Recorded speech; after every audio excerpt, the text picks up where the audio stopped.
Le travail, c'est la santé. Pas toujours. On voit ça tout de suite avec mes invités.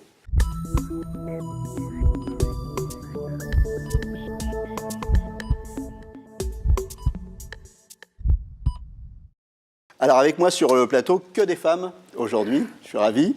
Alors j'ai avec moi Charlotte Lecoq. Vous êtes députée de La République En Marche de la 6e circonscription du Nord. Et vous êtes l'auteur du rapport commandé par le Premier ministre, intitulé « Santé au travail vers un système simplifié pour une prévention renforcée ». Laurence Cueny-Breton, alors vous êtes directrice des ressources humaines chez AFNOR, vous êtes aussi vice-présidente de l'Association nationale des DRH et vous êtes auteur de plusieurs ouvrages, dont Santé et bien-être au travail, que je montre ici à la caméra, et puis aussi hygiène de vie et bien-être au travail. Alors on peut aussi ajouter que vous échangez beaucoup avec le Canada et particulièrement le Québec où vous travaillez avec eux sur les problématiques de bien-être au travail. Karine Laurent, vous êtes pharmacienne de formation, vous êtes auteur du blog La Cure Health et vous êtes présidente de Clem Impact qui propose des solutions innovantes dans le domaine du bien-être au travail aux entreprises. Alors voilà, quand j'ai commencé à préparer cette émission et que je parlais aux gens de ce que je faisais, j'ai entendu plein de choses à propos du travail. Alors on m'a parlé de chômage, CDD, précarité, ubérisation, délocalisation. On m'a parlé de rentabilité, de pression, management agressif, stress, burn-out, suicide, jeunisme, reporting, réunionite. Il y a un retraité qui m'a dit « Avant c'était dur, mais on savait ce qu'on faisait, aujourd'hui on ne sait plus ce qu'on fait ». Et comme si le climat n'était pas assez anxiogène, on nous dit que les robots, que l'intelligence artificielle vont tous nous remplacer et qu'on n'aura plus de boulot en 2030. Alors, ce qui m'a interpellé dans tout ça, c'est que pas une fois on m'a parlé de la santé et pas une fois on m'a parlé du bien-être au travail. Alors, qu'est-ce qui se passe entre les Français et le travail ? J'ai l'impression que le tableau est quand même assez noir. Je ne sais pas où vous êtes allé faire votre interview, mais il y a sans doute quelque chose à faire. Les gens, le café, les collègues, tout ça. Ça traduit, c'est un ressenti. Ça traduit un ressenti et ça se retrouve un petit peu dans les chiffres, puisque si on a vu bien diminuer les accidents de travail et les maladies professionnelles aussi ces dernières années, on voit quand même une progression de certains types de risques et notamment les risques psychosociaux qui font l'objet de reconnaissance aussi en accident du travail ou en maladie professionnelle de façon progressive. On a des chiffres, on a des études là-dessus ? Oui. Oui, on a des données. Bon là, on sait qu'entre 2012 et 2014, ça a doublé en fait, même si les reconnaissances en maladie professionnelle, ce qu'on appelle un peu alors c'est les maladies ou les reconnaissances qu'on doublé. C'est ça. Alors, la reconnaissance a doublé, mais il y a sans doute plus de situations, de cas que ce qui est reconnu, parce que c'est un long process pour arriver à reconnaître en tant que maladie professionnelle. Et puis, on a des accidents de travail qui sont liés à des facteurs de risque psychosociaux. Et là, on est sur des chiffres qui sont autour de 10 000 par an actuellement. Alors, vous avez fait un rapport, Système de santé au travail. Votre rapport, il est tourné vers la prévention plutôt que la réparation, si j'ai bien compris. Oui, voilà, c'est ça. Donc avec Bruno Dupuis et Henri Forest, avec qui j'ai co-rédigé ce rapport, on a fait le constat que notre système de santé au travail en France est très tourné vers la réparation, c'est-à-dire que par rapport à d'autres pays, on répare mieux, plus vite, plus longtemps. C'est le cas du système de santé en général. On est tourné vers la réparation plutôt que la prévention. C'est ça, c'est une révolution culturelle à faire en termes de système de santé. Et c'est vrai que quand on regarde dans les entreprises, on est vraiment sur de la prévention tertiaire, c'est-à-dire qu'on attend d'avoir une problématique très souvent avant de mettre en place une action. Là, l'idée, je pense que, et c'est une réelle opportunité ce rapport, de pouvoir en tout cas instaurer une vraie culture de la prévention en France et de remonter vraiment sur de la prévention primaire. Je prends juste un exemple, les conduites addictives. Aujourd'hui, tout le monde est touché de près ou de loin par les conduites addictives. Le milieu de l'entreprise est bien évidemment impacté par cette problématique. Et aujourd'hui, encore une fois, il y a quelques actions qui sont en train d'émerger sur de la prévention primaire sur les conduites addictives, mais on n'est encore qu'au début. Alors, je vous passe la parole juste après. Qu'est-ce que vous proposez notamment dans le rapport, les propositions phares ? Je crois qu'il y a un guichet unique. Ce qu'on a voulu faire, c'est vraiment sentir les besoins qui étaient issus du terrain, et on a beaucoup ciblé les petites entreprises et les moyennes entreprises, les salariés, parce que c'est eux les destinataires finaux, on va dire, des accompagnants sur la santé au travail. Et eux, ce qu'ils plébiscitent, c'est d'avoir un guichet unique, c'est-à-dire d'avoir une structure bien identifiée qui peut les accompagner, les aider pour trouver des solutions et vraiment accompagner à basculer en fait dans cette ère de prévention. Et nous, on a vraiment plébiscité d'avoir un engagement politique fort sur passer dans l'ère de la prévention, de la formation des managers, des ingénieurs, jusque la mise en œuvre dans tous les projets de l'entreprise d'une dimension santé au travail, qualité de vie au travail. Alors vous, Laurence Breton-Cueny, si je peux dire, vous avez les mains dans le cambouis, vous êtes DRH. Quand on a préparé l'émission, vous m'avez dit le rapport il est quand même très centré PME, TPE et on a oublié quelques salariés. Non, mais c'est vrai, par rapport à la situation qui vient d'être décrite, moi je travaille dans une ETI, comme une grande partie des DRH et dans les grandes entreprises. Donc nous travaillons sur la prévention depuis longtemps, qu'il s'agisse de prévention primaire, secondaire ou tertiaire, c'est-à-dire on travaille bien en amont. Donc c'est vrai qu'on n'est pas représentatif du tissu économique, parce qu'entre 20% de TPE, 48% à peu près de PME, déjà, quand vous avez une organisation qui a un DRH, c'est qu'on a les moyens de mettre en place des démarches structurées. Donc c'est vrai que ce rapport, effectivement, s'adresse à une typologie d'entreprise. La seule chose, effectivement, le monde bouge aujourd'hui. Vous avez parlé d'ubérisation et autres.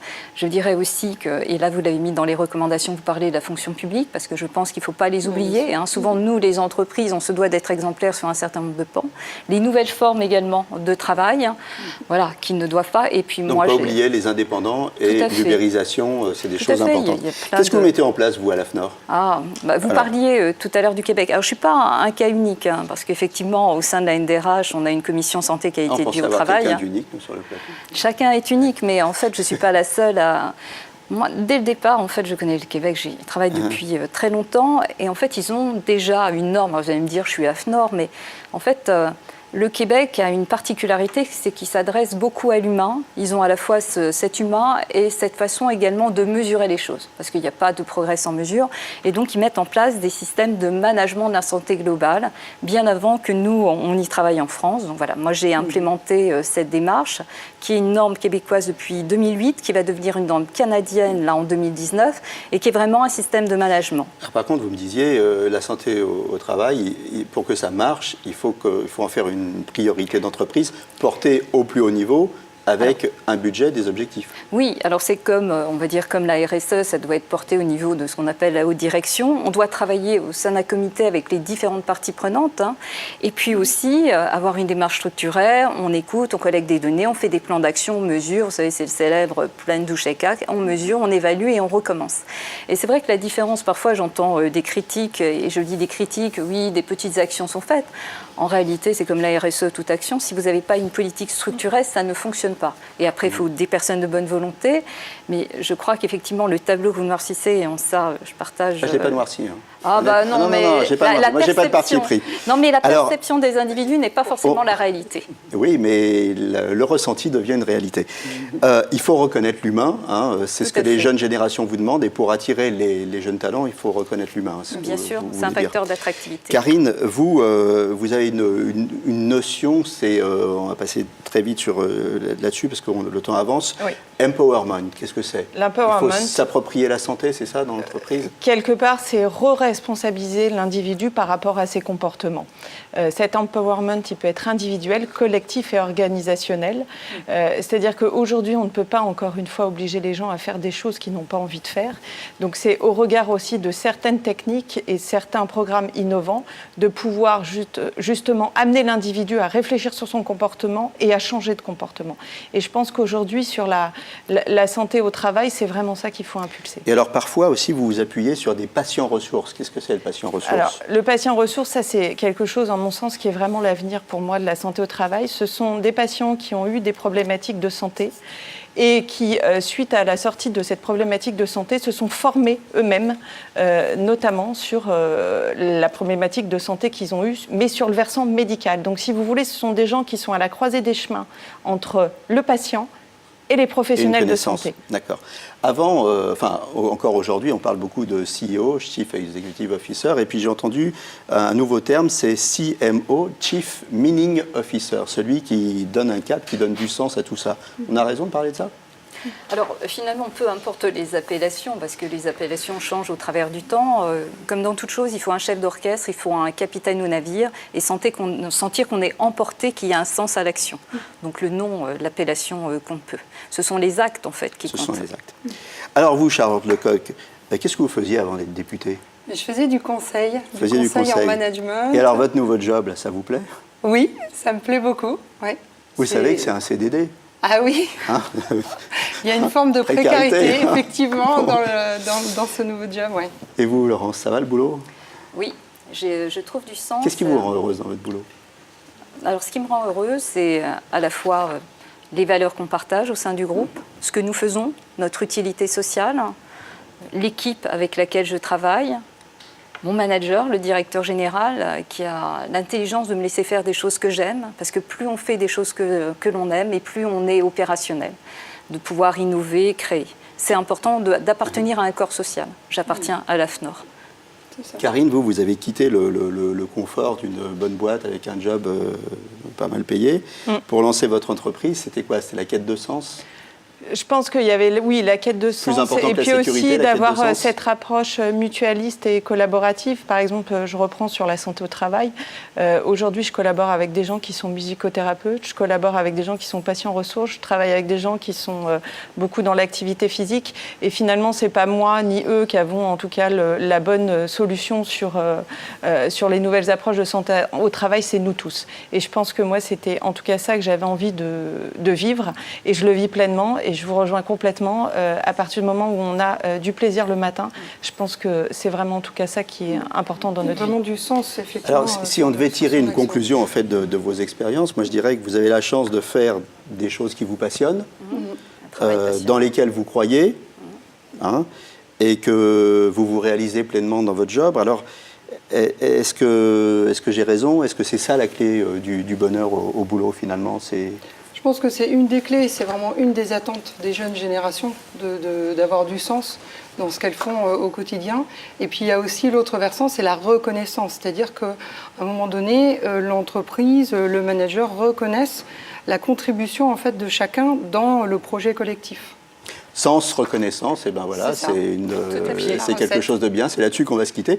Je vous remercie, mesdames. On avait un plateau féminin, c'est super. Je vous remercie d'être venues sur le plateau de Capital Santé. Voilà, à bientôt pour un prochain numéro. Et d'ici là, portez-vous bien.